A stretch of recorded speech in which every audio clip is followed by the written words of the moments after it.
Podcaps, saison 2, épisode 9, c'est parti.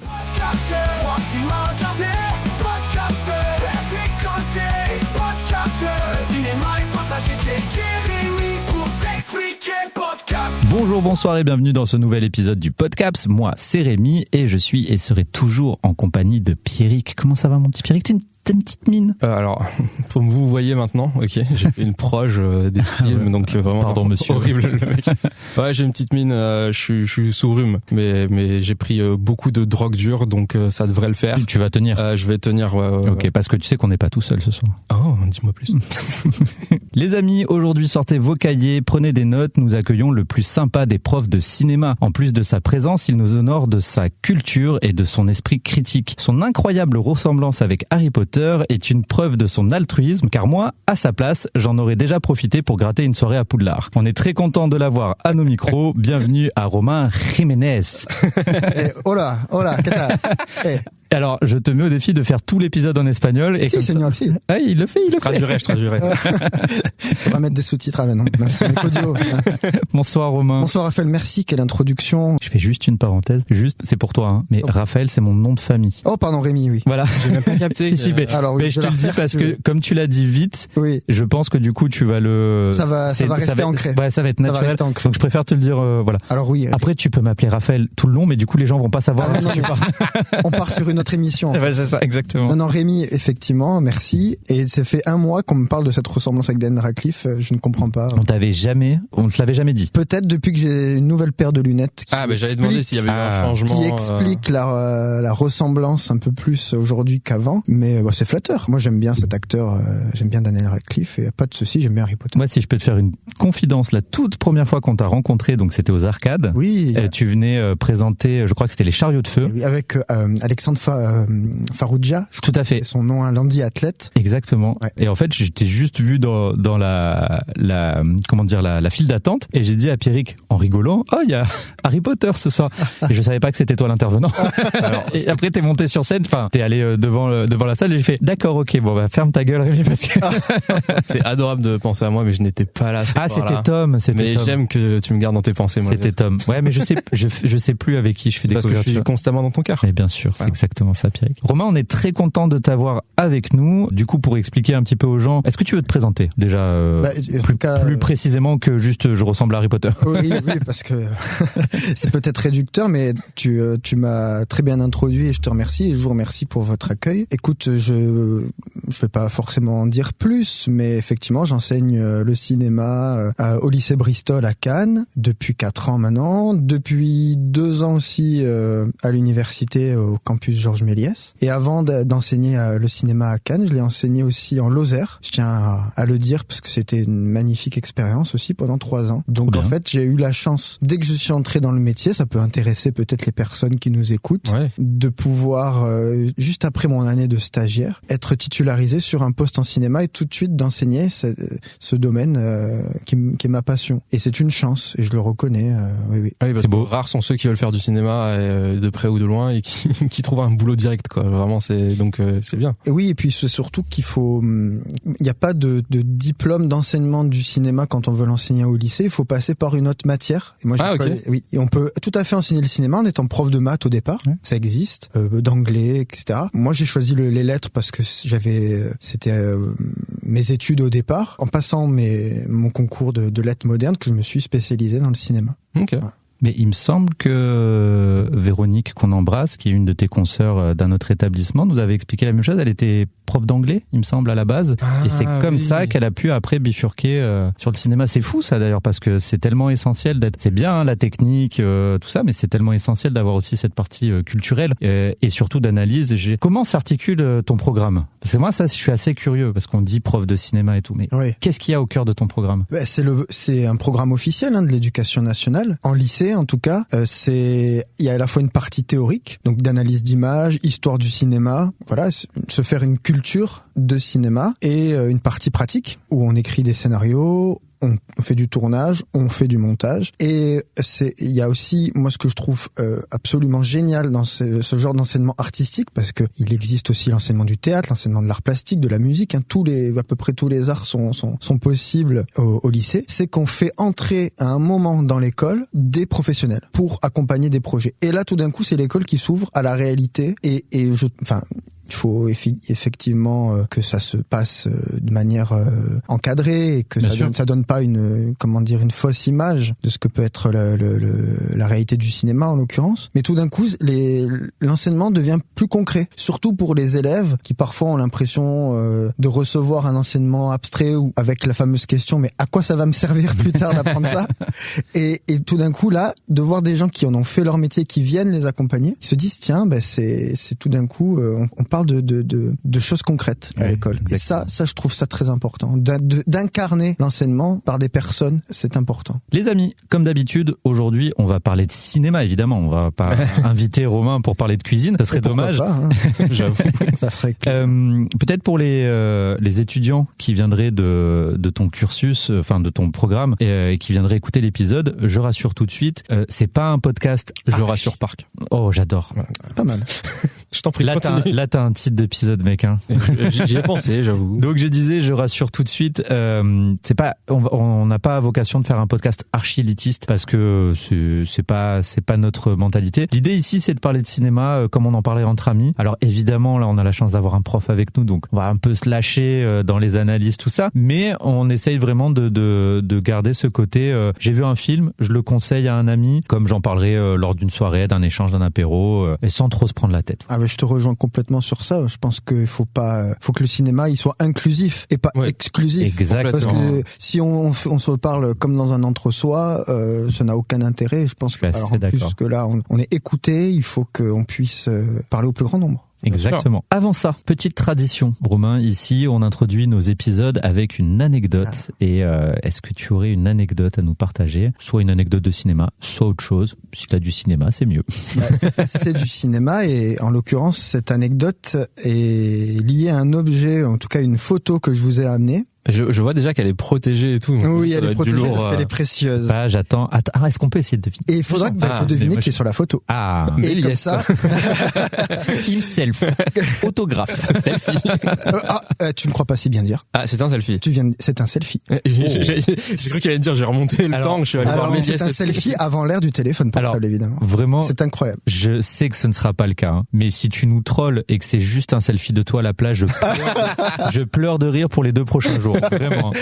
Mais non, donc c'est un selfie avant l'heure. C'est un selfie avant l'heure du selfie, avant l'heure du téléphone portable, des réseaux sociaux. Donc on est années 2000, début des années 2000. Ou bien loin. Bien plus loin que ça. Ah, bien avant. Ah oui. 90. 80. C'est toi bébé dans les bras de Steven Spielberg. Et non, je ne suis pas E.T. malheureusement. Merde. Donc attends, non, mais c'est un. Mais tu es sur la photo? Ah, pas du tout. C'est pas une photo. Je me disais, t'as pas. Mais c'est la photo d'une immense star. Ah. Et c'est la vraie photo? C'est la photo originale. Mais non. Ah, ça c'est cool ça. Mais quoi? Et puis j'ai l'anecdote. Alors attends, parce que là vraiment, j'ai envie de deviner. On a des questions à poser. Oui. Allez-y. Vas-y, Rémi, pose ta première question. Star française ou star américaine ou internationale d'une autre culture? C'est une star française qui est une star internationale, qui fut une star internationale. Ok. Puisqu'elle n'est plus parmi nous. Ah, ok. Waouh. Qui n'est plus parmi nous. Vas-y. Ouais, c'est un homme ou une femme? C'est un homme. Ok, à toi. Acteur ou réalisateur? C'est un acteur principalement connu pour son travail d'acteur, oui. Ok, j'ai plus de questions, voilà, c'est fini, allez. Ciao. C'est une de nos icônes. Ah ouais? Je pense. Pensez selfie. J'ai une première proposition. Pensez selfie. Okay. Belmondo? C'est ce que je voulais dire. Eh bien, qui, d'après vous, serait plus enclin à se prendre en photo, Belmondo ou son rival? Delon? Est-ce qu'il est pas connu pour son narcissisme? Donc c'est une photo, je vous la montre. Ah bah oui. C'est un selfie d'Alain Delon. On la mettra en story si vous voulez. Ah ouais, c'est en tournage? Alors c'est une photo qui date de 1960 où en fait donc Alain Delon se prend lui-même en photo devant un miroir. Donc on pourrait dire que c'est un selfie d'Alain Delon. Bien sûr. Bien sûr. Ce qui est très symbolique de la part de l'acteur qui cultive son mythe, qui cultive son ego photos. Incroyable. Après 1960. Et en fait, il se trouve qu'il est là à Paris, dans un salon de coiffure qui s'appelle le salon Défaussé. Et il est coiffé par un homme qui s'appelle Dominique. Et en fait, ce jour-là au salon, il y a Visconti, il y a Renato Salvatori. Ils sont en train de préparer le futur tournage de Rocco et ses frères, qui sera tourné après en Italie. Et donc, Alain Delon, là, c'est pas encore la star qu'on connaît aujourd'hui. C'est pas encore le mythe Delon. Et c'est le jeune premier encore. Ah bah ouais, là, il n'a fait que quelques jeune sur la photo. Il a 23, 24 ans, là. Moi, je trouve ça incroyable, c'est que cette photo, elle raconte vraiment la personne qu'il est. Donc ça, c'est pour le contexte. Et puis l'anecdote, c'est ça. Peut-être vous voudriez savoir comment j'ai cette photo. C'était ma question. Le contexte est super, mais nous, on a besoin de savoir comment t'as... C'est surtout ça l'anecdote. Si c'est la photo originale, comment tu l'as récupérée, quoi? Il y a eu des copies de la photo. Et en fait, elle m'a été donnée par le coiffeur qui coiffe sur cette photo. Car il faut savoir que quand on remonte 10 ans en arrière, et j'avais l'habitude de prendre le bus, et je prenais le bus à l'arrêt qui se trouve Pont Alexandre III. Je sais pas si vous voyez où se trouve ça me dit rien. Ce lieu. C'est là où il y a la fresque Pulp Fiction. Et oui, c'est bon. Okay. Là, vous situez. Tu me parles en cinéma. Faut que je me mette à parler ce langage.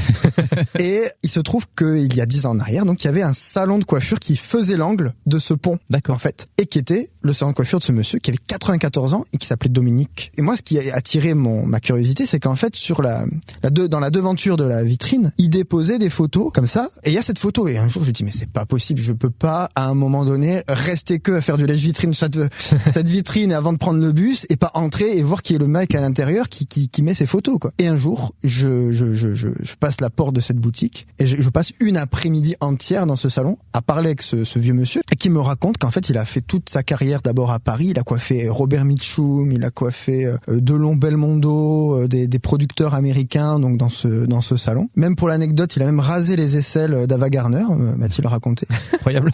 Voilà. Et donc il a passé après la fin de sa carrière dans son propre salon, puisque là à Paris, il était au service de Défaussé, donc à qui appartenait ce salon. Et puis après, il a ouvert son propre salon à Cannes. Et moi, j'avais envie de vous partager ça comme anecdote pour passer une sorte de message et dire voilà qu'il faut pas hésiter finalement à être curieux, une bonne curiosité, car en fait on soupçonne pas qu'au coin de la rue il y a quelqu'un qui a une histoire de cinéma à nous raconter et une vie de cinéma, et en fait il faut s'intéresser alors d'une part aux personnes de manière générale mais à nos seniors, peut-être parfois. Bah, bien sûr. Parce ils ont plein d'histoires. Souvent, peut-être qu'on a tendance à les dénigrer ou bien à se dire qu'ils ne sont plus d'actualité et à être en conflit générationnel. Et en fait, ils ont tout à nous raconter, à nous apprendre et à nous raconter c'est une histoire du cinéma, parce c'est aussi une manière de parler des gens de l'ombre du cinéma. Parce que Alain Delon, il serait rien sans son coiffeur. Bien sûr. Sans son maquilleur, sans la personne qui l'éclaire. Et ça raconte ça aussi, je pense aussi, la star. Une star, c'est quoi une star? C'est aussi quelqu'un qui dépend des autres aussi, pour le mettre en valeur. Un film se fait pas tout seul, de toute façon, donc tout le monde est important. Et puis une star se fait pas toute seule. Bah oui. Tu prends Brad Pitt, je pense qu'il a pas 15 personnes autour de lui pour le rendre aussi beau à 64 ans, il ne l'est pas. Tu vois? Ou Tom Cruise. Qui partagent le même âge. Faut pas oublier que c'est des sexagénaires, ces gens-là. C'est fou, hein. Et voilà, il faut les... Et bon, j'ai dit Brad Pitt, mais Alain Delon, ça va dans le même registre complètement, quoi. Ouais, c'est fou ce que l'intelligence artificielle peut faire. Voilà. Et j'aime beaucoup ce que tu dis sur les seniors, parce que moi, il y a un truc qui m'a toujours fasciné avec ce décalage générationnel, c'est que souvent, on a tendance à idolâtrer des périodes qu'on n'a pas connues. Le nombre d'étudiants qu'on a interviewés pendant le festival de Cannes qui nous disent mais nous on est fans de la nouvelle vague, tout ça, ils l'ont pas connu. Justement, il faut aller parler avec un gars qui a 94 ans, et souvent le jeune a cette arrogance de se croire plus intéressant que quelqu'un qui a déjà presque un siècle de vie et qui lui a peut-être connu, j'ai pris la nouvelle vague en exemple, mais ça peut être d'autres périodes et d'autres contextes historiques. Et justement, si t'es passionné par, tu vois, moi si j'aime les années 80, je serais ravi de pouvoir échanger avec Spielberg, tu vois, parce que je dis Spielberg, mais j'aurais pu parler du technicien qui faisait la perche sur les Goonies, tu vois, parce que lui, il a connu cette période que j'adore, quoi. Donc les jeunes, respectez vos vieux, bordel de merde. Voilà, pour le dire simplement, c'est ça. Exactement. Pierre, quelle est ton anecdote du jour? C'est pas vraiment une anecdote, mais j'ai un sale rhume depuis lundi, la veille de notre projection, peut-être t'en parleras après, et du coup, ça me prend la tête, mais littéralement. Du coup, et ça fait beaucoup de du coup, j'ai acheté un shot de racines pressées gingembre tout à l'heure que je vais boire maintenant pour me donner de l'énergie. Par contre, c'est marqué à consommer dans le cadre d'un mode de vie sain et d'une alimentation équilibrée. Alors, c'est pas trop moi. C'est pas trop. Et je déteste le gingembre, donc à tout moment, je vais aux toilettes soit pour vomir d'en haut ou d'en bas. Ça, voilà, ça vous regarde. Fais ton anecdote. En même temps, je vais essayer de boire ce truc normalement. J'adore tes anecdotes, Pierrick. J'ai envie de faire une compile et d'appeler ça les malheurs de Pierrick. Mais je pense que ça doit être consommé froid en plus. Tu vas boire comme ça comme ça. Bah, c'est marqué un shot, donc je pense que c'est cul sec. Tu vas non tout boire? Ah bah, et je suis dans un état de fatigue. Okay. Mais je t'en prie, Rémi, continue. Oui, bah écoute, il vaut mieux du gingembre que de la cocaïne, donc on te laisse faire, Pierrick, et alors attendez, est-ce que je fais les commentateurs sportifs? Vas-y, je t'en prie. Déjà, t'as senti le truc, c'est horrible. Oui, ça sent pas très bon. Effectivement, il m'a fait sentir, ça sent pas très bon. Premier degré stressé, hein, je vous le dis. Non, mais il va rien t'arriver, c'est de la racine. Oui, mais c'est une plante, hein. Attends, je secoue. Bon, je fais mon anecdote en attendant. Je vous préviens, cette anecdote risque d'être ponctuée par des hurlements de désespoir et de dégoût qui viennent de Pierrick. Effectivement, tu l'as dit, Pierrick, moi j'ai pas vraiment d'anecdote parce que je suis encore sur un petit nuage puisque mardi soir, on a une toute première projection et je sais qu'il y a pas mal de gens qui soutiennent le podcast qui étaient présents. Donc je tiens à les remercier encore une fois. Cette projection, c'était l'occasion de montrer 2 ans de timecode. Pierrick vient de boire son shot de gingembre et je crois qu'il est encore plus mal qu'avant. Par contre, tu rayonnes. Hein. Ah, je vois la lumière. Ah non, c'est le spot. Non, ça va. Ah, mais je préfère les trucs piquants de base. J'aime ça, mais le gingembre, je sais pas, c'est hardcore. Ouais, je suis guéri. Au premier degré, je sens de mes narines et tout. Je me sens mieux. Ouais. Faut soigner le mal par le mal, c'est ça. Je vais peut-être mourir dans 2 secondes. Hein. J'allais dire, c'est le calme avant la tempête, je pense. Ouais. Tu vas faire une rupture d'anévrisme. Non, ça, c'est horrible, mais je pensais que ce serait bien. Je pensais pas pouvoir le boire d'un coup. Donc du coup, je disais, on a eu la chance de pouvoir projeter 2 ans de concrétisation à la fois de courts-métrages, de documentaires et tout. Romain, tu étais parmi nous. Et oui, merci encore. Merci beaucoup d'avoir accepté notre invitation. Et donc, pour la partie plus anecdote, j'ai livré un peu comment moi j'ai vécu le truc et c'était assez déstabilisant. Déjà, j'ai l'impression que c'est jamais arrivé. La partie rigolote, c'est que je pense que dans l'équipe, on a un peu tous chialé parce que c'était le fait de se voir en salle de cinéma, quand t'es un peu passionné par le sujet et surtout dans l'équipe, il y en a certains, dont Pierrick, qui ont toujours voulu faire du cinéma. Moi, je reviens vraiment c'est juste une passion de spectateur et aujourd'hui, j'ai fait un court-métrage et je l'ai montré en salle de cinéma. Pour moi, c'est Hollywood. Ah non, voilà. Ouais, tu m'étonnes. Et du coup, j'étais en train de chialer, sauf que, en tant que président de l'asso, c'était à moi de faire le discours. Donc, on s'est levé et il y avait ma mère dans la salle. Et je sais que ma mère était fière de moi, elle me l'a dit et tout ça me touche énormément. Et en fait, j'ai dû faire tout le discours en esquivant le regard de ma mère parce que là, si je regarde la daronne droit dans les yeux, c'est sûr que je m'effondre devant. J'avoue que quand on était devant le public, à la fin, j'ai esquivé le regard de ma mère et de ma meuf, quoi, parce que. Mais t'es obligé. Même déjà dès les premières images, parce que Quentin nous avait fait des très beaux montages de teaser, introduction, tout ça. Et dès l'image d'intro, en fait, mon cerveau, il a réalisé. Il y a eu un déclic. Et j'ai commencé à avoir les larmes qui coulaient et tout. J'étais en mode, reste fort.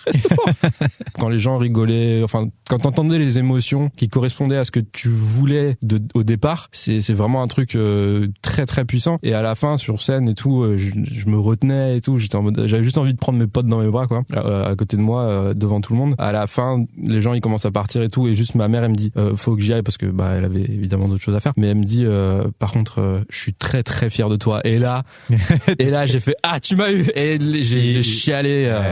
T'étais trop mignon. Mais vous pouvez être fier de vous, je pense. Merci. Du travail accompli. Arrête, je vais chialer. Putain. Mais moi ce que j'aime en fait, c'est votre camaraderie aussi. C'est le fait que vraiment on sent un bon esprit et l'envie de coopérer ensemble.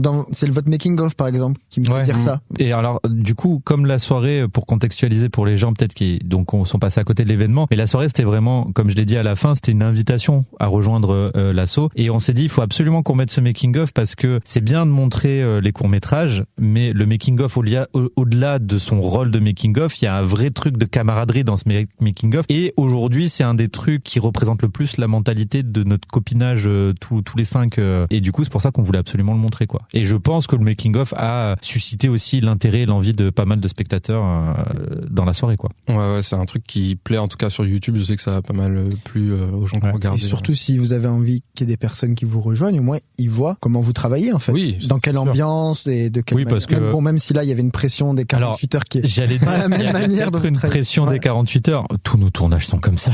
C'est le bordel. On est toujours en retard, mais c'est le jeu. C'est le cinéma. Et surtout quand tu commences, que t'as pas de moyens, c'est tous les tournages sont les mêmes. Nous, on a croisé d'autres jeunes réals, d'autres structures qui sont un peu comme nous, mais peut-être pas dans l'associatif, mais qui sont jeunes, qui font avec très peu de moyens. On a tous les mêmes tournages. Tant que t'as pas chopé les 2 millions d'investissement d'une prod, on a tous les mêmes tournages. Et je pense que même quand t'as un budget immense, rien n'est jamais parfait sur un tournage. Ça, c'est bien connu d'ailleurs. Ouais. Mais si un jour on a un budget de fou, je pense que ça va quand même nous manquer. Je détourne tout. En partie. Je me casse aux Maldives, je détourne.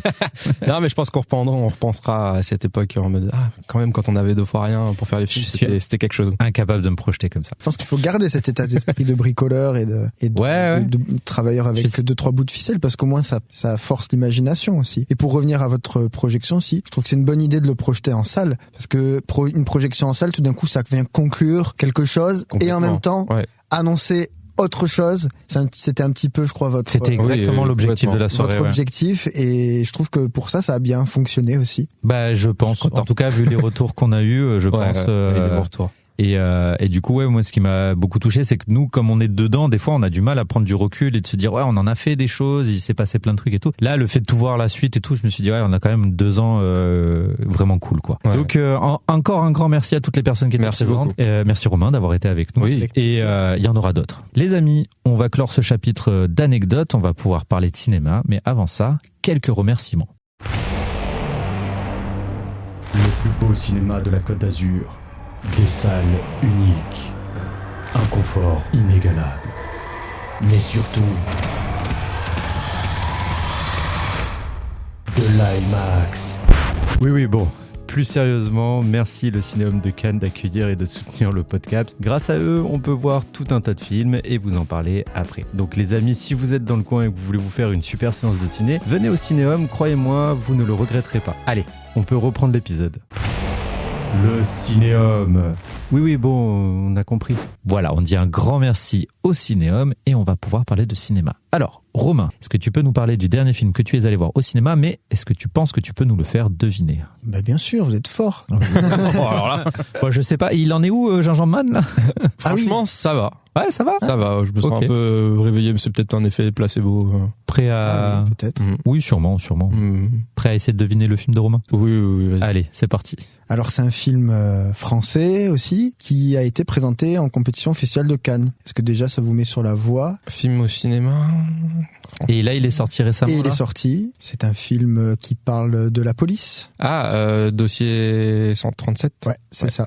J'ai vu au Festival de Cannes aussi. Ok. Vous en avez pas parlé dans le...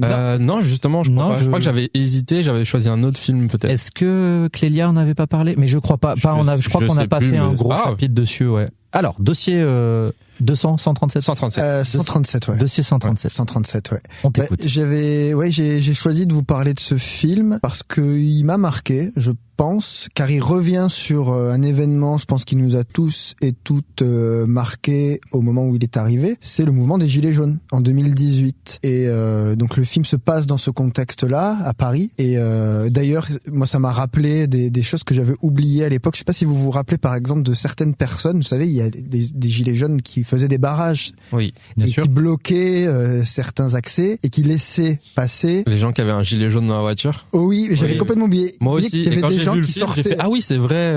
C'est ça. Qui sortaient de la boîte à gants le gilet pour faire genre, je suis gilet jaune, puis qui on soutient et après comme ça on passe. Voilà. Mais des micro détails comme ça, mais qui donnent aussi un réalisme au film. Ah oui. Qui lui donne sa crédibilité, et c'est ça que j'ai trouvé très fort dans ce film, c'est que vraiment qu'on a le point de vue en fait d'une enquêtrice de l'IGPN, donc l'inspection générale de la police nationale, la police des polices. Ouais. Je crois qu'on les appelle les bœufs carottes dans le milieu. Les bœufs carottes. Ouais. Et qui enquêtent en fait sur leurs propres collègues. Ok, ouais. Et le personnage de cette enquêtrice de l'IGPN est joué par Léa Drucker, je pense que vous voyez. Oui, très bien. Qui ressemble, je sais pas si vous êtes d'accord avec moi, à Sandrine Kiberlin. Oui, je les confonds tout le temps. Moi, je trouve qu'il y a une ressemblance physique. Alors, du coup, je vous crois, mais j'ai pas suffisamment Sandrine Kiberlin en tête pour faire la comparaison. Ouais. Et elle, en fait, elle enquête sur un événement qui a eu lieu où un jeune gilet jaune a reçu un flashball qui l'a complètement défiguré. Et toute l'enquête de cette femme va être de savoir qui a lancé ce flashball, quel représentant des forces de l'ordre, sous quelle responsabilité, etc., etc. Et donc il y a cette enquête qui nous captive. Le film est long, mais je trouve que on arrive à la tension est maintenue, surtout par vraiment d'autres effets très réalistes d'entretien, presque face caméra, comme si on voyait un documentaire. Bah tu l'as vu. Ouais, complètement. Je sais pas si t'as eu cette impression aussi. Ah ouais, moi j'étais tendu tout le film. Ça se veut très ancré dans le réel. Et pour moi, ça marchait super bien justement. Et c'est toujours le truc du doute de qui est en tort. Est-ce que la personne va aller face à la justice? On sait jamais vraiment où, jusqu'à la fin, jusqu'au dénouement, on sait jamais vraiment où se placer, qui rend le dénouement encore plus fort justement. Oui, et c'est pour ça que je pense que c'est ni un film contre ou pour la police, ni un film contre ou pour les gilets jaunes. Il tombe pas dans ce manichéisme, je trouve, le film. Et pour moi, c'est plutôt un film qui interroge la violence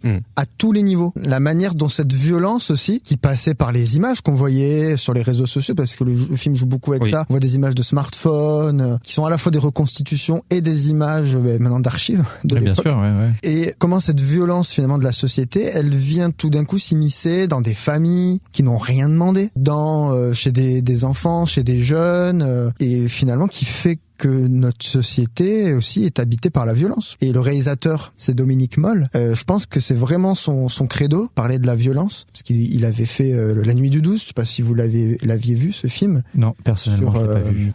L'agression et le meurtre d'une jeune femme de nuit. Et donc c'est un film aussi pareil qui interrogeait la violence. Mais justement, ce qui m'a choqué et tout, c'est la façon dont est montrée la violence policière surtout. Et on se dit vraiment, c'est des gens qui sont censés nous protéger, et peut y avoir j'ai pas envie de dire dérapage parce que c'est minimiser la chose, mais peut y avoir des actions immondes comme ça dans le monde, et c'est horrible, et on a juste envie que justice soit faite, quoi. Des choses gratuites comme ça, c'est horrible, mais du coup c'est vachement bien retranscrit à l'image. Ouais, mais en même temps, j'imagine que c'est l'objectif du film, c'est aussi de montrer le sac de nœuds. Totalement. De Exactement. Retrouver. C'est le mot. À qui on donne la responsabilité de l'acte. Exactement. Et à la fois légalement, pénalement, mais aussi à la fois moralement, tout ça, quoi. Et franchement, ce que tu dis est tout à fait juste, parce que ce dont on se rend compte dans le film, c'est qu'en fait, c'était le chaos total, mais à tout niveau, aussi bien dans la rue que du côté institutionnel et du côté des forces de l'ordre qui ont fait appel finalement à des corps comme la BRI, dont l'objectif n'est pas du tout de faire du maintien de l'ordre dans la rue, mais d'intervenir, comme leur nom l'indique, de faire de l'intervention. Bien sûr.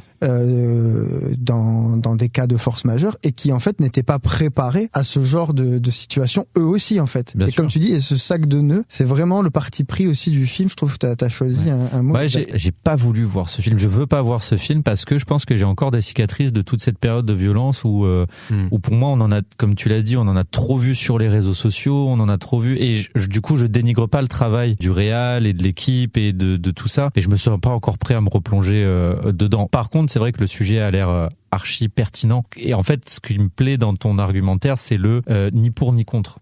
On n'est pas là pour être du côté des flics ou pas là pour être du côté des gilets jaunes. C'est, comme tu dis, on interroge plus ce qui a motivé le mouvement, enfin ce qui y a de profondément ancré dans l'humain ou dans notre société pour en arriver à un statut aussi violent, quoi. C'est ça, et tu parles de l'humain aussi, cette enquêtrice, voilà, elle cherche à être humaine et à essayer de ni trop privilégier ses collègues pour pas donner l'impression qu'elle ferait du favoritisme, donc ni de favoriser la victime, ni de favoriser la police. Donc c'est aussi ce personnage, il est intéressant parce qu'il est sur un fil en fait. Et ça doit pas être évident à interpréter comme personnage, comme tu disais, ce personnage sur le fil, ça doit pas être évident à incarner en tant qu'actrice, parce que justement tu dois jouer sur une double émotion, entre l'empathie, la solidarité. Tout à fait, oui.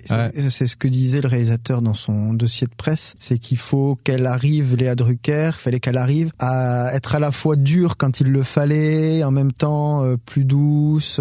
Il y a ce jeu-là qu'elle arrive bien, je trouve, à retransmettre. Elle est forte parce que, comme tu dis, elle doit jouer la compassion, mais en même temps, son personnage doit se faire respecter. Et c'est compliqué, surtout en tant que femme. On connaît la condition compliquée, mais non, elle est excellente dedans. Moi, le seul reproche que j'ai à faire au film, et je suis chiant là-dessus, c'est les dialogues que je trouve pas réalistes, que je trouvais très, des dialogues comme au théâtre, quoi. Trop écrit. Voilà, trop écrit. Mais après, vraiment, c'est pour chercher la petite bête. Ok, donc dossier 137. Oui, je le conseille. Recommandé par Romain Jiménez. J'aurais pu parler de Zootopie 2 aussi, mais voilà. Ouais, il a déjà énormément de succès celui-là. Oui, Mais voilà. clairement. Et puis il faut soutenir un peu le cinéma français, donc allez voir dossier 137. Attendez, c'est recommandé par le prof le plus sympa de. Ça c'est gentil. Véro, elle va m'en vouloir. J'allais dire exactement ça. Faudrait qu'on fasse un épisode avec Véro et Romain pour la balle au centre. Ah, c'est avec plaisir. Mon cher Pierrick, quel est le dernier film que tu es allé voir au cinéma? Je vais faire au mieux avec mon shot de gingembre dans le corps encore. Du coup, on parlait du cinéma français. Je suis allé voir un film français et un indice. Du coup, je vais vous dire, ceci est une descente de police. Ouais, je l'ai.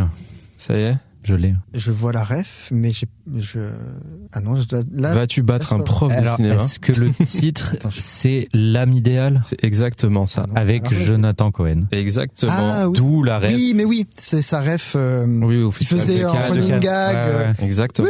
Comme ça, ça y est, ça me revient. Là, j'ai pas osé le faire, le bruit. Faut ce qu'il faut pour se faire repérer, hein. Ouais, comme quoi, hein.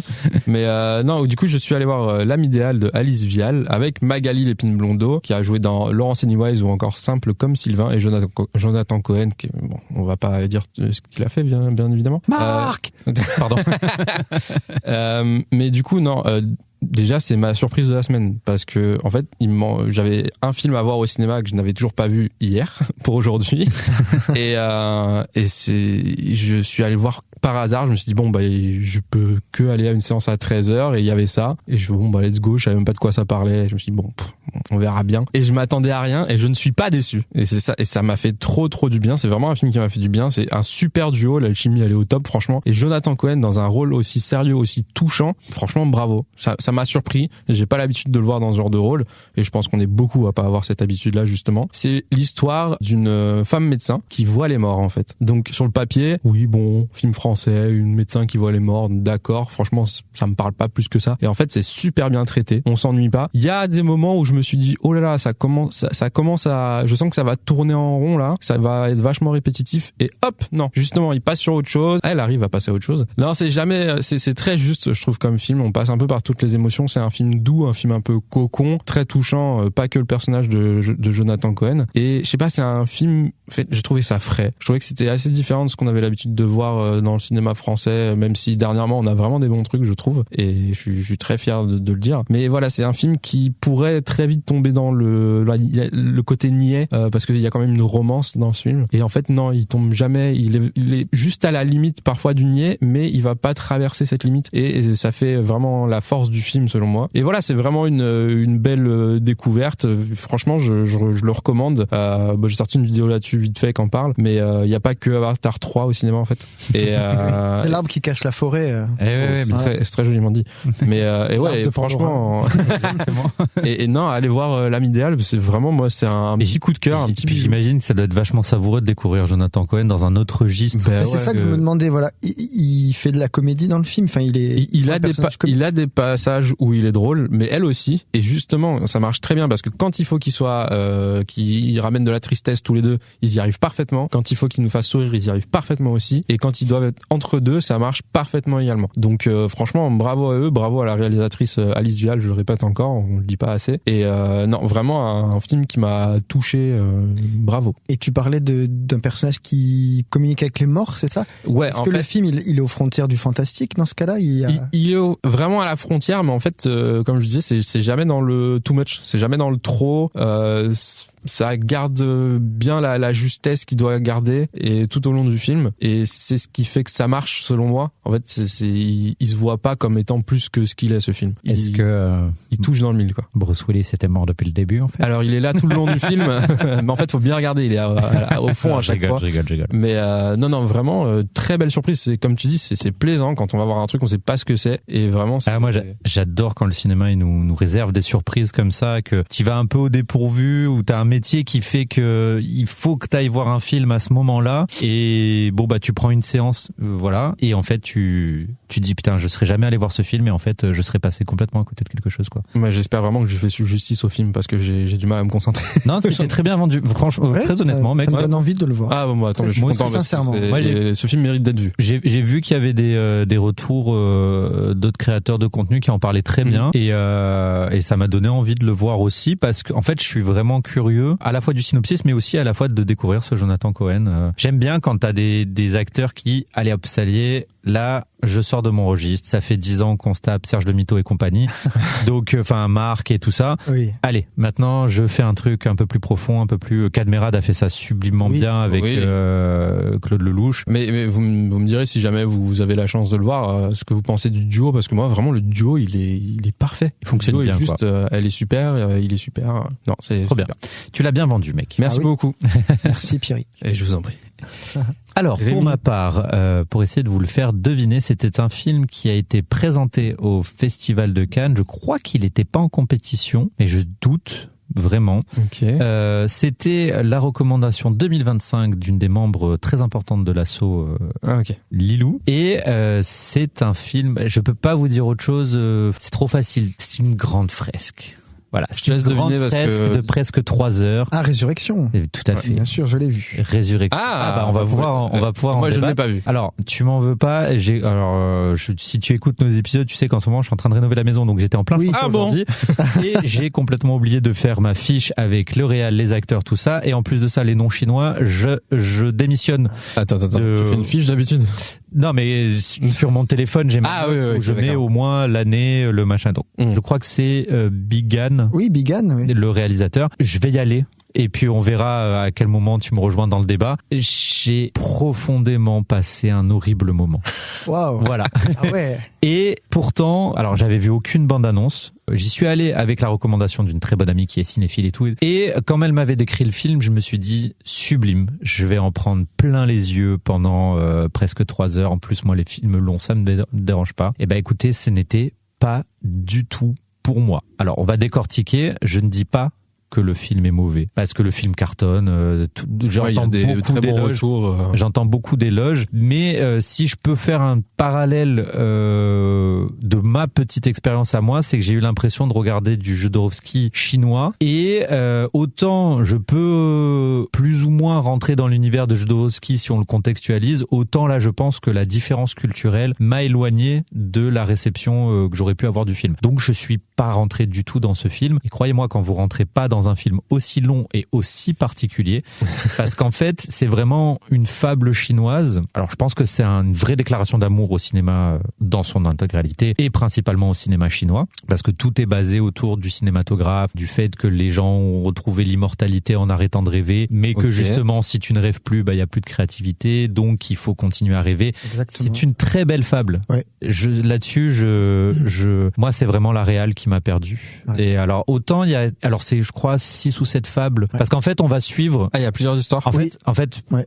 c'est un peu compliqué, mais ça va avec le film, hein. C'est très, C'est vrai, hein, c'est vrai. mais en gros, on va suivre, t'as 7 fables sur l'immortalité, les rêves et tout. Et en fait, il y a des personnes qui arrivent encore à rêver. On les appelle les rêvoleurs. Et en fait, on va suivre un rêvoleur tout au long de cette fable et qui va, en gros, on va vivre ses rêves. En fait, on va voir ses rêves. Et du coup, ça va nous emmener à différentes époques de la Chine et ça va nous emmener dans différents scénarios. Donc je crois qu'on en a 6 ou 7 si j'ai bien compté, et donc différentes époques avec différents moyens de réalisation, avec différents décors, et c'est pour ça que je pense que c'est un grand hommage au cinéma en général, parce que ça commence vraiment avec, on le voit, c'est des cartons avec, tu sais, les plans caméra où tu triches sur les perspectives avec des panneaux. Il y a des trucs plus fantastiques, il y a des trucs plus réalistes, et en fait j'ai trouvé ça trop j'aime pas le mot, mais il y en a pas d'autres qui me viennent à ce moment-là. J'ai trouvé ça trop perché. Voilà. Et du coup, ça m'a sorti, et je pense que vraiment, c'est une façon de traiter le cinéma qui est pas la mienne, et du coup, qui doit être très propre à la culture chinoise. Et du coup, ça m'a pas emporté. Ça t'a pas parlé, en fait, ça t'a pas. Pas du tout. Et au final, alors j'en attendais beaucoup, parce qu'à la limite que tu comprennes pas la vision d'un réal, c'est une chose, mais j'en attendais beaucoup visuellement, et même visuellement. Alors je sais, Romain va avoir envie de me décapiter, mais c'est pas grave. J'y vais. Non, pas forcément. Mais Range ce flingue. j'ai trouvé ça relativement plat finalement, tant dans la couleur, dans la colorimétrie. En fait, je m'attendais vraiment à voyager d'univers extraordinaire en univers extraordinaire, des trucs vraiment différents, radicaux et tout. Et j'ai trouvé ça finalement assez plat, tout le temps un peu, chaque thème avait un peu sa dominance de couleur, et j'ai trouvé ça assez, tu vois, là où un Jodorowsky, il y va. Tu vois, allez, ça va être fou. Ah, c'est l'abondance, oui. Voilà, ça va être fou, mais on y va à fond, tu vois. Mais j'avais l'impression, alors avec Quentin, on a une super anecdote sur la montagne sacrée qu'on a regardé ensemble. Et voilà, c'est un film fou fou, mais il assume totalement sa folie. Là, j'ai trouvé qu'on était entre regardez, je suis le meilleur réalisateur du monde et en même temps, j'ai envie de vous faire un truc extraordinaire et complètement psyché, et j'ai jamais trouvé l'équilibre dans ce film. C'est dommage parce que le pitch que t'as fait au début donnait envie, hein, franchement. Ah, mais vraiment, le début du film, je me suis dit, ok, ça va être génial. Ça va être fou, mais ça va être génial. Et en fait, je suis vraiment pas rentré dedans. Et du coup, ça m'intéresse d'avoir ton retour à toi, Romain. Je suis content aussi d'avoir ton retour parce que j'ai l'impression que c'est un film qui déconcerte, c'est vrai. Bien que sûr. Les gens qui viennent le voir s'attendent peut-être à un film chinois qui va aller dépayser avec une narration classique, etc. Et en fait, voilà, il y a je trouve c'est intéressant que tu parles d'un comme si on voyait un conte chinois avec des épisodes comme ça. C'est vrai qu'on pourrait le comprendre comme ça, comme un système de conte ou de fable. Déjà, le concept du film à épisode, c'est déjà particulier en soi. Bien sûr. Et surtout que lui, il a voulu faire relier ces épisodes avec la résurrection finalement. Oui. La réincarnation permanente de ce révoleur dans chaque épisode. Et en fait, ce qui peut décontenancer, c'est de se dire, mais quel est le rapport en fait? Déjà au niveau de l'histoire, pourquoi il se régénère tout le temps? Qu'est-ce qu'il apporte? Qu'est-ce que ça apporte en fait? Donc déjà, il y a ça, le sens, la cohérence de l'histoire qui peut un peu décontenancer.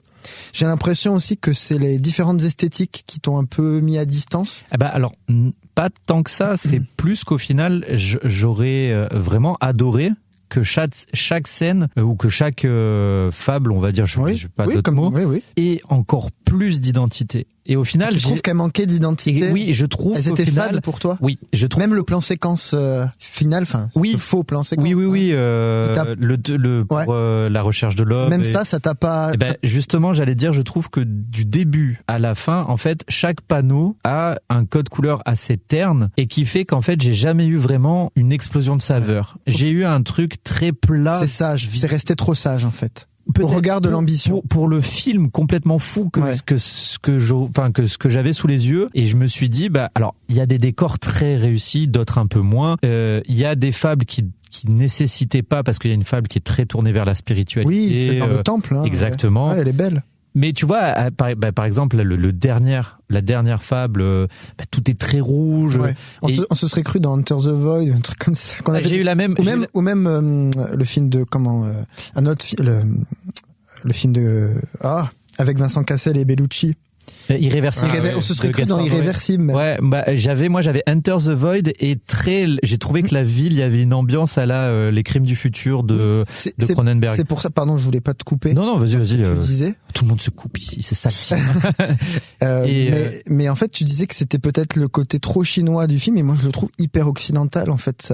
Ces références, j'avais l'impression qu'il refaisait tout le temps des films, puisque c'est un hommage au cinéma, comme tu l'as dit, une déclaration d'amour au cinéma. Il refaisait des films qu'on avait déjà vus en fait aussi, et il y a peut-être ça aussi qui joue dans ce que justement, c'est très pertinent ce que tu dis, parce que effectivement les thèmes de chaque fable sont assez, à part le temple, je trouve. Oui, là c'est là où très shinto, très. Et c'est là où je me suis dit, culturellement, il y a un gap que j'arrive pas à franchir, parce que je pense que cette référence à Bouddha sur l'amertume et tout, alors je peux plus ou moins réceptionner des idées spirituelles, mais j'ai pas les codes. Je comprends pas. Enfin, je suis pas culturellement, je peux pas comprendre ce que je vois. Mais par contre, tu vois, la dernière fois, après j'ai pas envie de spoiler.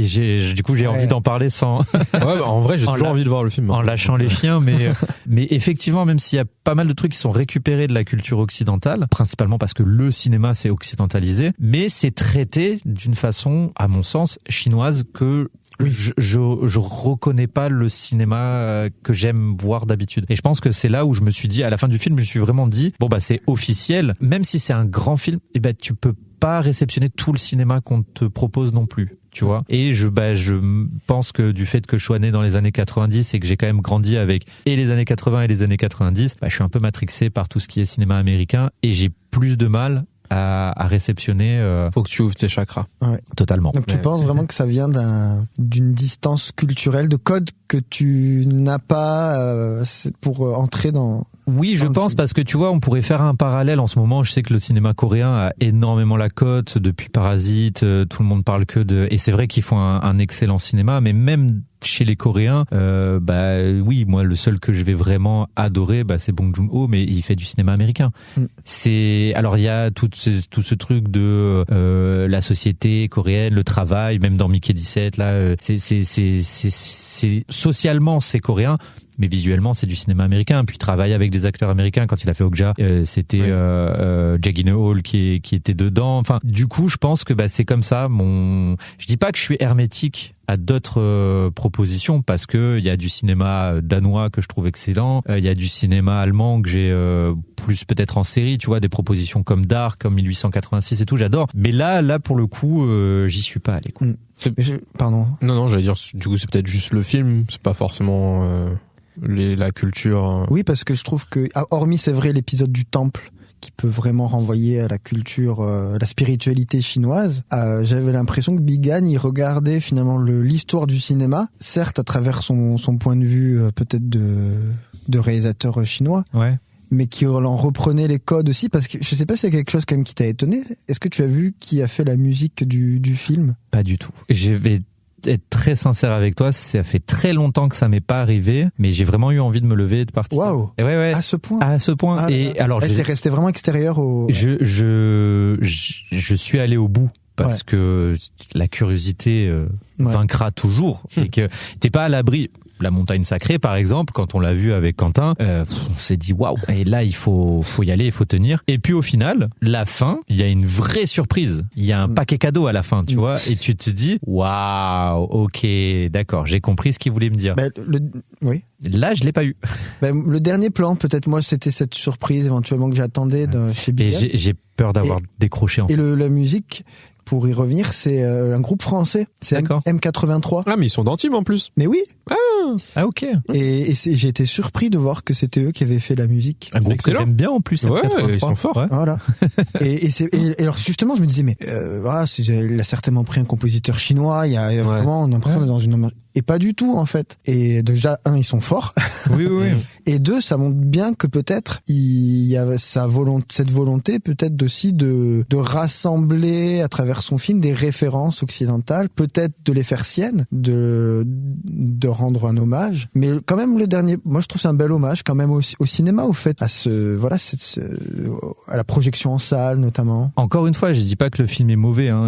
C'est vraiment, c'est moi qui suis pas rentré dedans. C'est pas pour toi, quoi. Je reconnais totalement que oui, c'est une très belle déclaration d'amour de la part de Bigan au cinéma en général, parce que tout tourne autour de ça. Mais voilà, j'ai pas réceptionné, quoi. Et des fois, alors d'habitude on essaie toujours de parler un peu des films qu'on a aimés, parce que c'est quand même plus agréable de parler de ça. On peut pas toujours viser. Mais là, je me suis dit, le film, il est quand même, il rencontre un succès quand même, parce que tout le monde dit que c'est sublime, que qu'il faut aller le voir, parce que, alors, quoi qu'il en soit, et je m'adresse aussi à tes jeunes élèves, et quoi qu'il en soit, c'est une leçon de cinéma, donc allez le voir quoi qu'il. Mais c'est vrai que moi, personnellement, c'était pas une résurrection, une mort subite, quoi. Exactement. Mais t'es fort parce que t'as pas aimé, mais tu m'as donné envie d'aller le voir quand même. Fonce. Donc bravo. Fonce et tu me diras ce que t'en as pensé. Romain, quel est le dernier film que tu as vu sur une plateforme de streaming, et quelle plateforme de streaming? Et évidemment, si tu peux nous le faire deviner, c'est toujours mieux. Oui, alors en fait c'est un film ancien, mais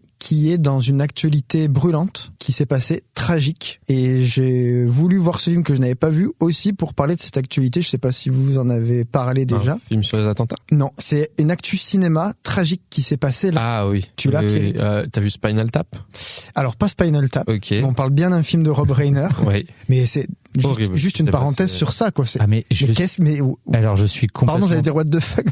Mais si. Non, mais... Je suis passé à côté. C'est son fils qui a pété le câble, en fait. Il est accusé, d'avoir, je crois, planté ses deux parents, et il a passé avec les drogues et tout. Et je crois que il y a une semaine, je crois qu'il y a une autre personnalité, pareil, qui s'est fait tuer par quelqu'un de sa famille aussi. Donc c'est assez fort. Quoi. Mais là, sur Rob Reiner, c'est vraiment genre le drame. J'ai l'impression que depuis Sharon Tate, c'était pas arrivé un truc aussi grave, quoi. Tu vois. Bah c'est surprenant. Enfin moi, j'ai vu ça, je fais quoi, pardon. Mais oui. Parce qu'au début, quand j'ai vu la news comme quoi il était décédé, j'ai fait mais quoi, bon, il était âgé, ok, mais ok. Et puis après, je vois sa femme aussi est décédée et je vois qu'ils se sont fait tuer et je fais oh là là, c'est trop d'infos d'un coup. Là. Qu'est-ce qui s'est passé? Moi, j'ai vu le fils de Rob Reiner est inculpé et tout, et j'étais en mode là, je peux pas lire l'article, je le lirai ce soir. Bon, on est là ce soir. Dis-nous.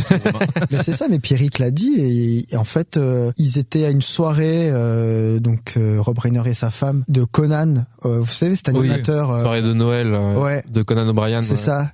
Et apparemment, le fils est venu, il était vraiment un parasite.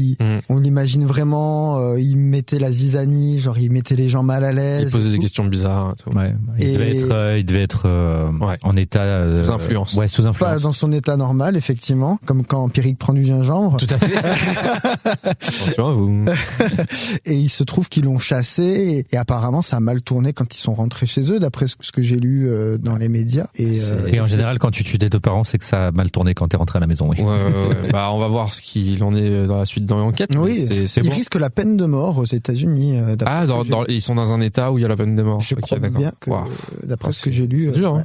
En tout cas, sacrée perte pour le cinéma. Et alors, si vous n'avez pas trouvé le film, du coup, en l'occurrence, qui est une adaptation d'un ouvrage de Stephen King. Merde. Il y en a eu. Et moi, j'avais jamais vu ce film. Il était dans ma watchlist. Misery. Oui. Vous l'avez vu? Chips. Ouais, j'adore. Avec Catherine Bates. C'est ça, Kathy Bates et James Caan, donc Sonny du Parrain. Exactement. Qui se retrouve dans le lit. Attends, prof de cinéma, t'avais j'avais jamais eu l'occasion de le voir. J'aime beaucoup. Ça va être trop bien de le découvrir maintenant. Rob Reiner et Stand By Me, qui était aussi une adaptation de Stephen King. Mais Misery, non, j'avais pas forcément eu l'occasion de le voir. Et alors ça m'a fait penser à d'autres histoires de Stephen King. Donc je l'ai vu sur Arte, la plateforme d'Arte. Ils l'ont sur Arte? Ouais. Ok, donc, trop bien. J'invite les auditeurs, auditrices, à aller sur Arte, parce qu'il faut pas croire aussi, tu parlais de l'élitisme. Franchement, Arte, faut pas croire que c'est pour les bobos, les machins. Ils ont mis les Tarantino, fois, je crois. Parenthèse. Arte, c'est génial. Voilà, c'est la culture accessible à tout le monde. Je tiens à dire ça sur Arte. Il faut enlever cette étiquette de plateforme ou chaîne élitiste. Ils ont une émission que j'adore depuis des années, c'est Trax. C'est génial. Là, ils soutiennent Alt 236 qui a Underscore qui coproduit avec. J'ai vu la bande-annonce. Bon, j'ai oublié son nom là tout de suite, mais non, vraiment, c'est la culture avec un grand C. Arte, il faut y aller, il faut foncer. C'est ça. Ouais. Pour revenir à Misery, donc ça m'a fait penser à d'autres histoires de Stephen King comme Carrie, puisque la psychopathe est comme la mère de Carrie, je sais pas si vous vous rappelez, qui est une fanatique religieuse par exemple, et je trouvais le film, au départ je me disais qu'il allait être assez long et pas forcément, qu'il avait peut-être mal vieilli, puis à un moment du film qui m'a chopé, puis je l'ai trouvé toujours qui fonctionnait toujours. Bien sûr, je sais pas ce que vous en pensez, mais il y a un petit côté psychose aussi. Voilà, évidemment. Évident, Hitchcockien avec la neige. Même Frère Cohen un peu, hein. Oui, un peu Fargo, un peu Fargo sur les bords. Ouais, et puis je me souviens plus exactement, mais c'est un peu un huis clos. C'est totalement. Je me souviens plus des détails. C'est un huis clos. Ouais, c'est un huis clos. D'accord. Dans la maison de Kathy Bates. Et pour ça, je trouve que c'est un bon cas d'école aussi du huis clos. Ouais. Oui, maintenir l'attention. J'adore les huis clos. Je me souviens que j'avais vu Misery il y a quelques années. C'était pareil, une découverte, et je me suis dit c'est un classique que j'ai jamais vu encore. Let's go. Et j'ai fait ouais, vraiment, il m'a pas lâché le film du début à la fin. Et il y a un truc que j'adore avec ce film, c'est qu'il y a vraiment un crescendo. Et comme tu dis, il y a un moment dans le film où tu dis bon là, s'ils y vont pas vraiment, on y va, personne ira. Et ils y vont. Et je trouve que le duo fonctionne bien. Et le fait que pour une fois, il y a d'autres exemples dans le cinéma, mais c'est plus rare. Mais là, l'antagoniste est une femme. Ouais. Et c'est pas Kill Bill, tu vois. C'est pas heureuse qui fait du katana. Non, c'est ta voisine. C'est ça. Tu vois, c'est ta voisine qui est des petits seule gâteaux et qui est juste complètement folle de cette série de bouquins, et qui n'a que ça dans sa vie, et on voit toute l'importance que ça prend dans sa vie. Et jusqu'à pour ce genre d'histoire, Stephen King est assez fort. Moi, je suis pas fan de tout ce qu'il fait, mais pour ce genre d'histoire, il est assez fort, quoi. Oui, puis et très bien adapté. Hein. Très bien, comme Shining aussi. C'est. Ouais. Est-ce que tu as vu la mini-série qu'avait coproduit Stephen King lui-même en 93 justement ou en 96, je sais plus. Il a fait une mini-série, je crois, en 4 épisodes. À lui-même, oui. Oui, c'est ça, oui. Et qui est sorti directement à la télé aux États-Unis. Ah, Shining. Ouais. Ah, ok. De Shining, et justement pour dire, c'était ça la vraie adaptation. C'est très moyen, voilà. N'est pas Kubrick qui veut. N'est pas Kubrick. Mais je pense qu'on est un peu biaisé si on a vu le Shining de Kubrick Bien avant. sûr. Oui. J'ai pas vu la mini-série. J'ai pas vu la mini-série. Évidemment, on découvre via ça. Moi, je l'ai vu quand j'étais dans ma frénésie Kubrick, dans ma vingtaine, tu vois, où il fallait que je décortique tout Kubrick. Et du coup, j'ai dit, comment ça, les deux monstres de la littérature et du cinéma se sont affrontés autour de Shining. Et donne-moi ta proposition. Stephen King. Bon écris des bouquins, hein. Arrête le cinéma parce que c'est pas pour toi. Ok, donc Misery rattrapé aujourd'hui. Et donc, et pour l'actu triste aussi du cinéaste qui a fait des films qu'on retiendra, je pense. Même si en revoyant sa filmo, il y a peut-être des choses un peu plus oubliables, comme c'est peut-être ses derniers films. Il a fait un film avec Michael Douglas dernièrement, qui est un peu passé sur les écrans radars. Mais Stand By Me, je pense que c'est un film qui a marqué aussi. Il y a des personnes qui sont plus à fond dans les séries que dans les films. C'était il jouait le personnage du papa de Jess dans New Girl. Voilà, pour ceux qui ont du mal à voir un peu qui c'est. Ouais, voilà, exactement. Il était acteur, ouais. Et il était excellent dans ce rôle, quoi. Mais ouais. Il va manquer au cinéma, c'est sûr. Ouais, c'était un grand monsieur, et du coup fin tragique, quoi. Enfin, s'il est avéré que c'est le fils, fin tragique. Mais bon. Ouais, c'est horrible. Quoi qu'il arrive, c'est une fin tragique. Bien sûr. Mon cher Pierrot. Oui. Quel est le dernier film que tu as vu en plateforme de streaming? J'ai vu un film, je crois que c'était sur Canal. Déjà, voilà. Je vais pas me tromper. Et j'ai vu un film, le titre, c'est le nom d'une station, d'une gare en Angleterre. Oh là là. Voilà. Démerdez-vous. Ouais, tu t'y connais en chemin de fer anglais? Ok. Il y a un chapeau rouge. Paddington? J'ai vu Paddington 2. Paddington. Oui. C'est un peu un film. Je savais pas du tout que c'était le nom d'une gare. Ah non. Ouais, tout à fait. Tu regarderas, il explique dans le 1. D'accord. Mais j'ai regardé pour la première fois le 1 il y a quelques semaines, et j'ai trouvé ça fort plaisant. J'ai beaucoup aimé. Je me suis dit, là on est dans le moment de Noël. Et puis je devais regarder hier matin, donc je me suis dit, je vais pas regarder un truc très lourd. Je vais regarder Paddington. Et qu'est-ce que ça m'a fait du bien. Et franchement, le 2 est réalisé par Paul King, sorti en 2014, j'ai oublié de le dire. Mais le 2 est vraiment très bien. Le 1 est vraiment très bien. J'ai hâte de voir le 3. J'ai peur d'être déçu parce que je me suis attaché à ce petit nounours. Mais oui. Mais dans le 2, il y a Hugh Grant, donc on connaît de Love Actually, Coup de foudre à Notting Hill, et Brendan Gleeson que j'adore, qui joue Folleuil dans Harry Potter. Bien sûr. Dans Bon baiser de Bruges, Banshees of Inisherin qui était génial aussi, 28 jours plus tard. Qu'est-ce que j'aime Bon baiser de Bruges. Enfin, lui dans Bon baiser de Bruges. Mais c'est un acteur, vraiment, j'aimerais trop lui poser des questions. J'aimerais trop parler avec lui. Ouais.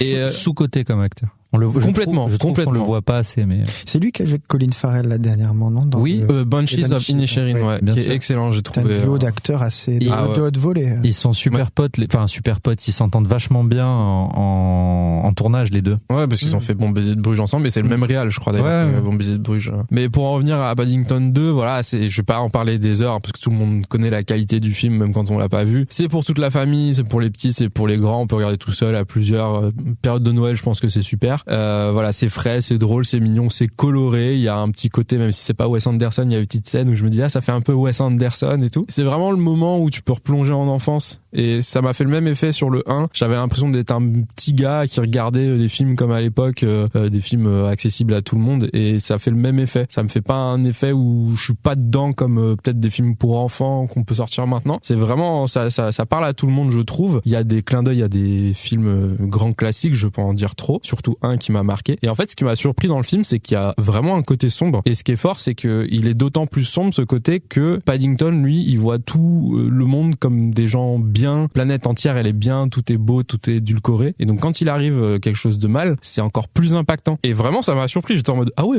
c'est dark là, quand même. Et surtout qu'on a envie qu'il aille bien, quoi. Vraiment, on s'attache à cette boule de poil. Voilà, c'est toujours aussi attachant. J'avoue, j'ai chialé. Voilà, je me suis dit, s'il se passe ça dans le film, je vais chialer, c'est sûr. Il s'est passé ça, je vais ok, ouais. Tu prêches un convaincu, mec. Et c'est peut-être pour ça que l'après-midi, j'ai un petit peu moins pleuré devant l'âme idéale, mais sinon, j'aurais chialé aussi autant, quoi, même si j'ai versé ma larme. Et voilà, il y a toujours ce message d'entraide, de la famille, de l'importance des amis également. Et franchement, je vous le conseille, ça fait du bien au cœur, ça réchauffe en cette période de Noël, d'hiver, voilà. Je le mets dans ma watchlist. Hein. Ah oui. Franchement, ouais.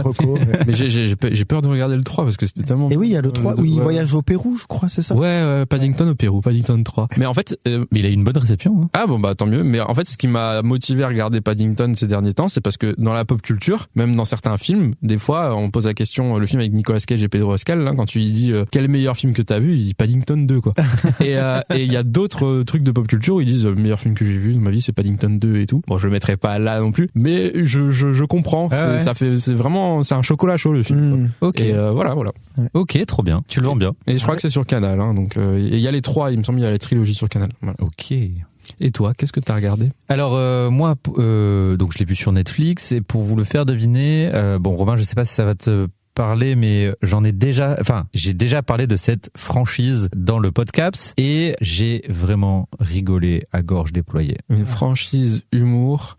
Ouais. Ah, Scary Movie. Non, j'ai jamais parlé de Scary. Harold et Kumar? Non, j'ai jamais parlé d'Harold et Kumar ici. Non. Ouais, mais on se voit Ça, aussi en dehors et du coup, je sais plus. C'est une franchise que Netflix a récemment mis en ligne. Oui. Mise en ligne. Tout à fait.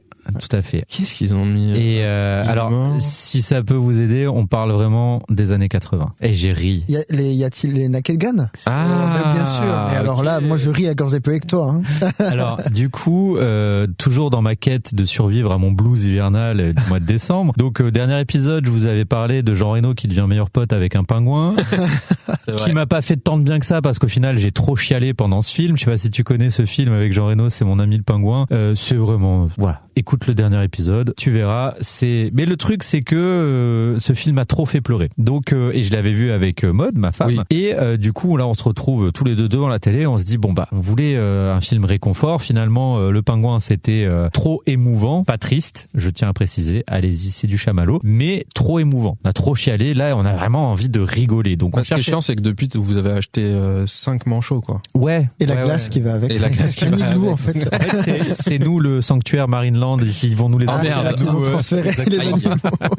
Non, et du coup, on se disait non, là, on a envie de rigoler vraiment. Donc, on cherchait une comédie. Bon, le catalogue comédie Netflix, je le trouve pas incroyable non plus. Et là, je vois la grosse tête de Leslie Nielsen. Et je dis mais bien sûr. Alors, il y avait pas. Je voulais. Y a-t-il un pilote 2? Ouais. Parce que j'avais, en fait, la dernière fois, j'avais parlé de Y a-t-il un pilote 1? Y a-t-il un pilote pour sauver l'avion 1? Et il y a pas le 2 sur Netflix, donc j'ai dit bon, tant pis. Par contre, il y a les 3 Y a-t-il un flic? Et donc le premier des Y a-t-il un flic, c'est Y a-t-il un flic pour sauver la reine? Et donc ça nous parle de la reine d'Angleterre qui est en visite à New York et lui, c'est un des flics de la brigade new-yorkaise. Tu sais, c'est le flic qui réussit tout, mais très mal, mais tout. Tu vois, donc il fait que des conneries, mais en fait, Gadget. C'est un peu ça. Et en fait, je me suis dit, est-ce que, tu vois, c'est déjà le 3e dans le même état d'esprit. Est-ce que ça a perdu rien du tout? Pas du tout. Rien du tout. C'est toujours aussi drôle. Il y a quelques années qui séparent les 2 épisodes, et je me suis dit, est-ce que ça va être aussi drôle que Y a-t-il un pilote pour? C'est aussi drôle. Voilà. Et ces films me surprennent parce que ils ont la quarantaine, ils ont 40 ans révolus maintenant, et vraiment tu rigoles. Tout est. Alors la seule différence, c'est que un truc que j'ai peut-être préféré dans Y a-t-il un pilote, c'est que dans Y a-t-il un pilote, Leslie Nielsen, il est pas encore comique. Il se prend au sérieux. C'est le médecin et c'est le contexte et les sketchs qui sont complètement absurdes, mais son personnage est sérieux. Et là, c'est ça qui rend les choses encore plus drôles. Et là, dans Y a-t-il un flic pour sauver la reine, lui-même devient de plus en plus grotesque. Et alors, il y a un truc qui m'a foudroyé pendant le film, c'est que j'ai vu tellement d'inspiration de OSS 117. Alors, je sais qu'on parle d'une caricature de James Bond, machin et tout, mais je pense, je sais pas, il faudrait qu'un jour on invite Jean Dujardin et qu'on en parle avec lui. Il y a tellement, parce que le fait que là ce soit un flic et plus un médecin, parce que dans Y a-t-il un pilote c'est un médecin, là c'est un flic, et le fait que ce soit un flic, j'ai vu tellement de parallèles, mais même dans les mimiques ou dans les façons de je serais incapable de le refaire, ça va être très catastrophique. Ouais, non, ouais. Mais dans la façon de résoudre une scène, tu vois, dans le côté cocasse et tout, vraiment j'ai retrouvé tellement de choses d'OSS et je me suis dit forcément si j'ai rigolé à OSS, je comprends pourquoi je rigole à. Ouais, je pense que Azanavicius est à fond là-dedans, il pioche grave dans ce genre de références. Ouais. Bien sûr. Mais j'adore quand tu parles de comédie, tu vois. C'est vrai? Pour oui, on sent contexte, moi j'adore la comédie et je suis content quand d'autres gens en parlent. Ouais, mais là vraiment en plus c'est totalement mon genre d'humour quoi. J'aime parce que ça se prend pas au sérieux et tu vois quand on parlait tout à l'heure, alors c'est dans un autre contexte, mais quand je disais y aller à fond. Voilà. Là, on y va à fond. C'est-à-dire que c'est pas juste dans un film comique 4 ou 5 scènes qui seront drôles. Non. C'est qu'il y a un rythme effréné. Ça s'arrête, ils ont gag sur gag. Et moi, c'est ça un film, je trouve, qui marche bien aussi. Ces films m'impressionnent parce que je trouve qu'en plus, il y a un truc qui ne vieillit pas dans ces films, c'est qu'aujourd'hui, on a tous des cerveaux dopaminés à cause des réseaux sociaux. Le temps d'attention. Et des shots de gingembre. Et des shots de gingembre, bien sûr, évidemment. Mais c'est vrai que notre temps d'attention est plus difficile à gérer pour les cinéastes. Bon, à part Nolan qui lui sortira toujours des films de 3h40.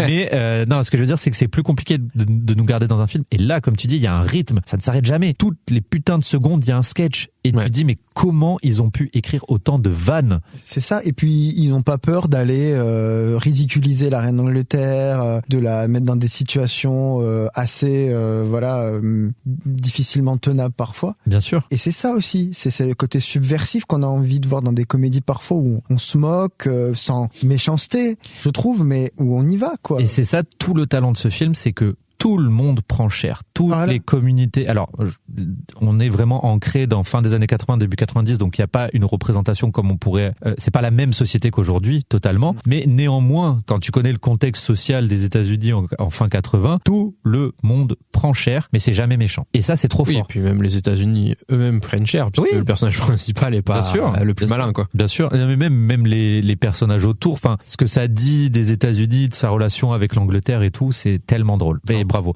Et le génie des blagues. Et donc il y a eu un reboot, si je dis pas de bêtises, avec Liam Neeson. Et oui, que tu as vu alors? Non, j'étais terrifié. Et il paraît qu'il est bien. Je ne l'ai pas vu. Il paraît qu'il est. Je crois qu'il est détesté par le réalisateur originel. Oui, non, bon ça, ça j'en tiens pas. Souvent c'est de l'ego ça. Moi je drop des infos comme ça. Après, si vous voulez. Mais non, mais j'étais plus terrifié parce que déjà qui passe derrière Leslie Nielsen? Personne. C'est impossible, tu vois. Liam Neeson. Et Liam Neeson, c'était tellement pas un choix que j'aurais fait. Et justement, ils lui ont dit joue sérieux parce qu'il a dit mais moi je suis pas un acteur de comédie et ils lui ont dit justement on veut pas que tu joues la comédie, enfin que tu sois drôle volontairement et on veut que tu sois sérieux quand tu joues les choses, ça rend les choses encore plus drôles. Mais les Nielsen, on avait l'impression qu'il sort, enfin il avait une carrière derrière lui puisqu'il avait, mais on avait l'impression qu'il sortait un peu de nulle part alors que Liam Neeson il est déjà trop connoté, il est ancré dans le. On l'a trop identifié comme il est sérieux, il pourra pas nous faire rire. C'est des films d'action, c'est de la baston. Mais justement si le monde créé autour de lui est drôle et que lui reste sérieux, ça peut créer quelque chose de. Je l'ai pas encore vu. Mais Nielsen, il a un côté acteur de série B. Je vois ce que tu veux dire. Qui fait que on peut ne pas le prendre au sérieux. Bien sûr. Trouve. Et il se prend. J'ai vu d'ailleurs des interviews de lui où il vient dans des talk shows où il fait des P. Mais le gars se prend pas du tout au sérieux, même. Et je trouve que c'est ça aussi peut-être qui fait bien sûr, son talent. Même si, encore une fois, dans le premier Y a-t-il un pilote, il est sérieux. Et c'est là où peut-être que Liam Neeson, ça fonctionne. Oui. Dans le sens où, ils ont ce personnage qui est sérieux et c'est le monde autour qui est grotesque. Et du coup, ce décalage entre son sérieux et le grotesque qui l'entoure fait que ça va te faire rire. Mais j'ai eu peur d'aller le voir. Mais il y a des mimiques souvent de Leslie Nielsen qui sont assez exagérées, quand même, ses gros yeux. Bien sûr. Ses réactions, disproportionnées. Sa façon dont il va regarder une scène, où lui-même, il a l'air surpris de ce qu'il se voit. Et c'est là que j'ai retrouvé du OSS. Oui, et avec les femmes notamment. Bien sûr. Quand il cherche à faire la cour, mais c'est totalement, il est pas crédible une seule seconde. Bien sûr. Donc non, foncez parce que c'est tellement drôle et c'est sur Netflix, t'as dit? C'est sur Netflix. Il y a les 3. Y a-t-il un flic? Soit je suis vraiment devenu vieux et ça me fait rire, soit vraiment foncez, c'est de l'humour qui vieillit pas, quoi. Mais ouvrez encore vos chakras parce que je sais qu'il y a des gens, ils regardent une comédie volontairement et dès qu'il y a un gag, ils soufflent. Donc soyez open. Il y a des gens qui font ça? Ah ouais, je te jure, je suis allé voir même au cinéma des comédies où tu sais que tu vas avoir une comédie, le premier gag c'est alors pourquoi tu viens voir ça? Voir un thriller, mais non, mais c'est fou. Les amis, on arrive gentiment au bout de ce podcast, mais avant de nous quitter, Romain, surprise, et cette fois-ci je ne t'ai pas prévenu parce que c'est volontaire, on a un dernier segment qui s'appelle le dernier film qui, une petite liste du dernier film qui t'a fait rire, pleurer, tout ça. Okay. Est-ce que tu es prêt? Oui, bien sûr, toujours. Allez, on est parti. Le dernier film qui t'a fait rire. c'est une découverte, une belle découverte que peut-être vous-même vous avez découvert. Et en plus, ça, comme ça tombe bien, on parle d'un film qui va bientôt sortir en janvier. C'est Baise en ville de Martin Jova. Vous voyez de quel film je vois de quoi tu parles, mais du coup, s'il y a eu une avant-première, je n'y ai pas assisté. C'est au RCC, aux rencontres cinématographiques de Cannes. J'ai eu l'occasion d'animer la rencontre avec Martin Jova et de voir son film. Et justement, tu parlais de films comiques, burlesques. On est un peu sur un héritier de Pierre Richard, si vous aimez bien. Voilà, il joue un personnage de jeune homme maladroit qui cherche à avoir une copine et qui vit dans la banlieue parisienne. Et je trouve que moi, il m'a surpris, il m'a bien fait rire avec. Je crois que j'ai entendu du bien du film, mais je me suis dit s'il y a une avant-première, mais non, pour l'instant. Et tu parlais de Michel Hazanavicius, il joue son père dans le film, donc c'est l'occasion de voir Michel Hazanavicius en acteur. Ah, trop bien. C'est rare. Ouais. C'est rare. Ouais. J'adore ce mec. Je sais pas, pour moi, c'est vraiment un amoureux du cinéma. Hazanavicius. Ouais. Et puis qui se promène dans tous les genres, parce que son dernier film, c'est comme un film d'animation. Oui. La plus précieuse des marchandises. Exactement. On l'attendait pas du tout dans ce genre de film. Tu vois, il a allé choper un Oscar avec The Artist, et derrière, il va te faire un film comme Coupé. Oui, c'est vrai. Et qui est, bon, je l'ai pas encore vu, mais il a l'air génial, ce film, tu vois, et il a pas peur, comme tu dis, de s'essayer à plein de choses, quoi. Le dernier film qui t'a fait pleurer, c'est évidemment, de temps en temps, tu lâches ta petite larme devant un film. Oui, comme Pierrick le disait, des fois, on lâche une petite larme. Là, j'ai pas forcément un film qui me... Ah si, peut-être. Ah oui, pour la musique, sans doute, qui me fait toujours un coup au cœur, c'est dans Donnie Darko. Ah, excellent. La musique de Gary Jules, vous l'avez, Mad World. Bien sûr. Oui, bien sûr. On voit qu'on est avec un prof de cinéma, quoi. Ouais. Il y a que des classiques. Mais ce film. Par contre, je suis content que Donnie Darko est pop dans ce podcast. Ah, mais oui, il était dans ma liste. Je me dis, un jour, j'en parle. Ah, mais oui, et puis, la musique, la manière dont elle intervient dans le film. Tu craques un peu, là. Ouais. Il est génial, ce film. Il faut que t'en parles à tes élèves. Il faut pas qu'on oublie ce film. Ouais. Parce que j'ai l'impression qu'il fait partie de cette catégorie de films un peu early 2000. J'ai aucune idée. Je sais que c'est un film qui, moi, quand j'étais gamin, c'était un incontournable. Tout le monde fallait le voir parce que c'était complètement atypique. Et je sais pas si les jeunes l'ont gardé en film culte. Je crois qu'il s'est perdu, effectivement. Et il faut pas qu'il se perde. C'est vrai. C'est un film qui réunit Jake Gyllenhaal et sa sœur Maggie Gyllenhaal. Oui, bien sûr. C'est vrai. Bien sûr. Qui joue des frères et sœurs, d'ailleurs, dans le film. Oui, c'est ça. Ouais. Tu as totalement raison, Pierre. Tout à fait. Et vraiment, vraiment génial, ce film. Oui. Et faut pas à redécouvrir. Tout à fait. Sous un nouvel œil, un nouveau regard. Le dernier film qui t'a déçu. C'est important. Alors. Résurrection. Non, je pensais aussi remettre une tartine. On se remet à parler de Résurrection. Alors, je dirais pas que c'est une grosse déception, mais je m'attendais à quelque chose de plus subversif, de plus poétique. C'est la petite dernière d'Afsia Herzi. Ah ouais? Oui.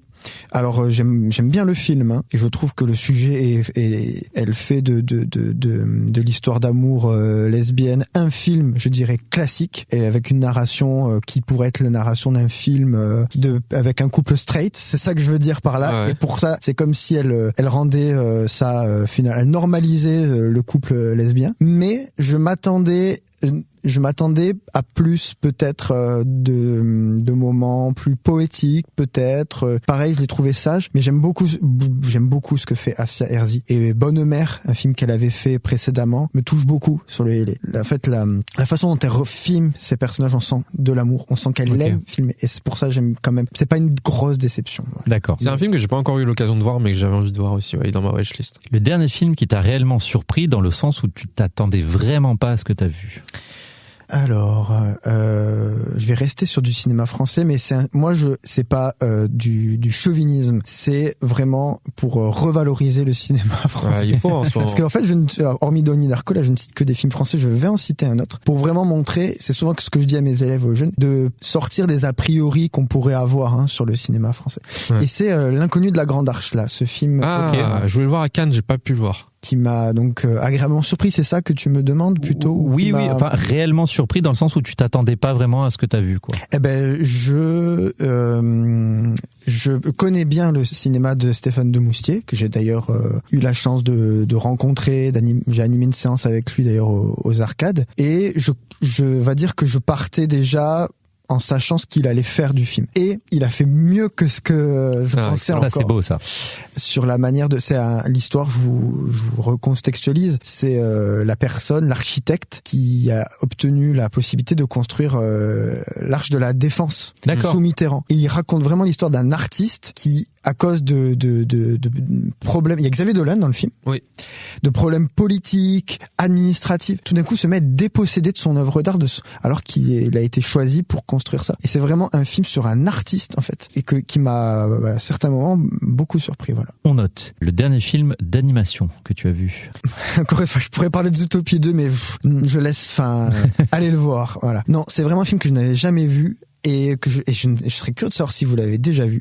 The Plague Dogs. Non. Vous voyez de quoi je Ça me dit rien du tout. Alors là, vraiment, c'est un film d'animation, on pourrait dire, c'est pas pour les enfants. Ouais. Il y a une limite d'âge.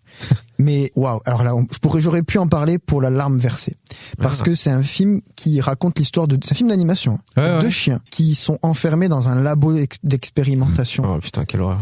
Et imaginez-vous ça en animation, avec les chiens qui parlent, et qui s'évadent, qui vont essayer de trouver un moyen de survivre dans la montagne, et qui sont poursuivis, pourchassés, et une histoire bouleversante, et un film qui est déjà assez ancien, si je dis pas de bêtises, date des fin des années 70, mais d'ailleurs j'avais dans le DVD que j'ai emprunté, et c'est un film qui avait été interdit même en France, tellement il était marquant, dur. Dernière question, le dernier film pour toujours, celui que tu garderais, le seul et l'unique. Sur une île déserte. Exactement. Ouais. Pareil, un film qui m'a porté, qui m'a marqué pour des raisons personnelles, familiales, etc. C'est un film très ancien, c'est Casablanca. Peut-être vous m'attendiez pas sur ce film, mais c'est un film avec Humphrey Bogart et Ingrid Bergman qui sont à Casablanca au Maroc pendant la Seconde Guerre mondiale. Et c'est une histoire d'amour sur fond de film noir, de musique jazz, avec la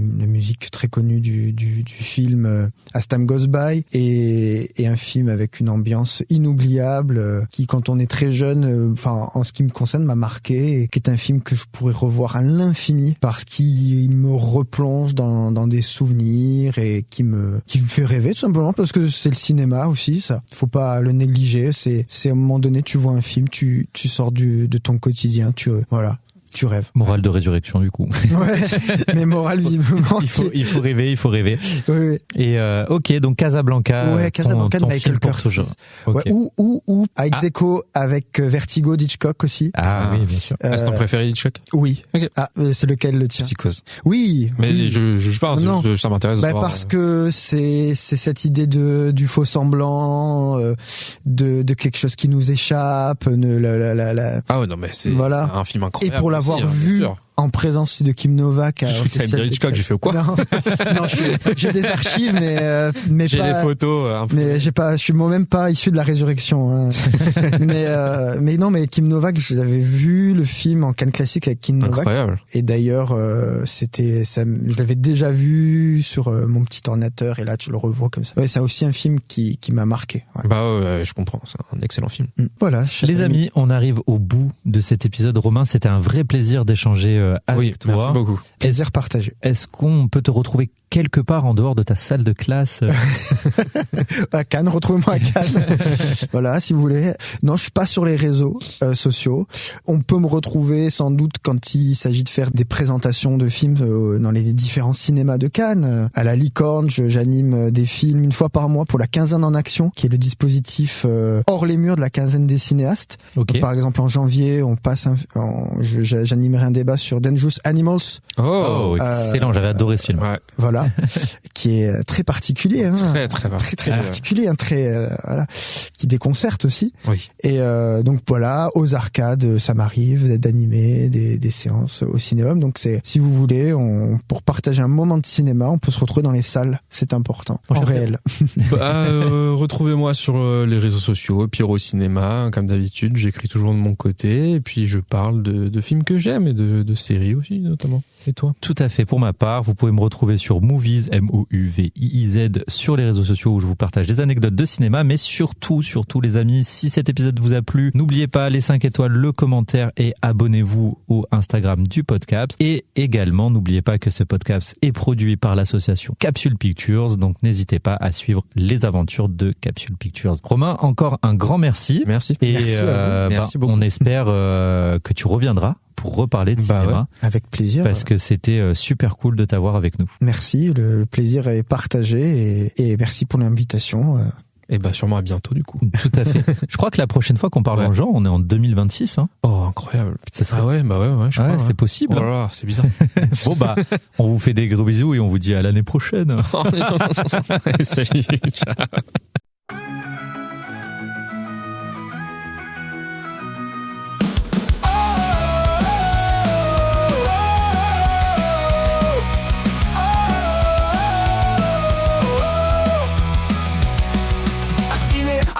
Un DVD, Pierrick et Rémi viennent tout décoder. 3 films, 3 mondes, 3 façons de raconter.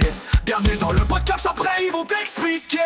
Podcast, 3 films à regarder. Podcast, faire décoder. Podcast, le cinéma est partagé. Pierrick et Rémi pour t'expliquer. Podcast, 3 films à regarder. Podcast, faire décoder. Podcast, le cinéma est partagé. Pierrick et Rémi pour t'expliquer. Podcasts, podcasts, podcasts, podcasts, podcasts.